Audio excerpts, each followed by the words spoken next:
Daniel Jeremiah, draft analyst from NFL Network, talking about what the Browns could get potentially in a Myles Garrett trade and who he might end up with.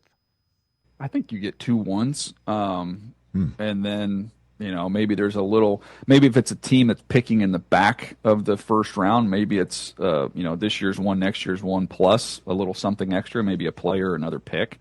I don't think you can get 3 ones, but I think you can get 2. And if you're picking at the bottom, which if he wants to go to a winner, I would imagine they would do their best to try and accommodate him from that standpoint. So there will be a lot of teams picking at the back of the draft be interested in that one. Washington? I mean, that's the one that just keeps leaping at me because he checks a box of that they're on the rise. It checks a box for the Browns that they get him out of conference. Detroit obviously checks that box too.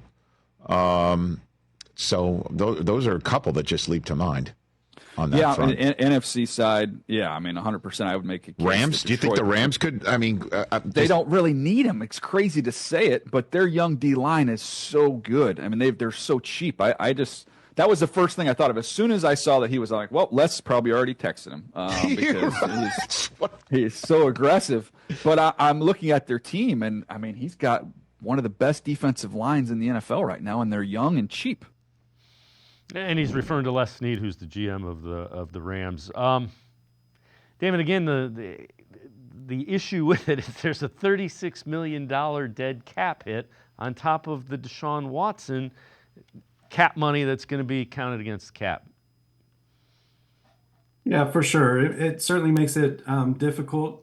And if the Browns do trade him, I mean, they're definitely definitely in rebuild mode. I think that there's a real possibility that the Browns could play next season without Myles Garrett, without Nick Chubb, without Joel Bitonio.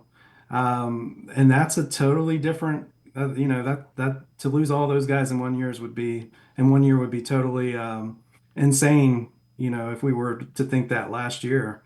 But it's a real possibility if, they can't come to some kind of agreement with Myles and get him plugged back in. Yep, and again, they could extend them and get the contract down so it would mitigate the cap hit, and you can spread it over a couple. There are things they can do. I don't know that it helps them to do that.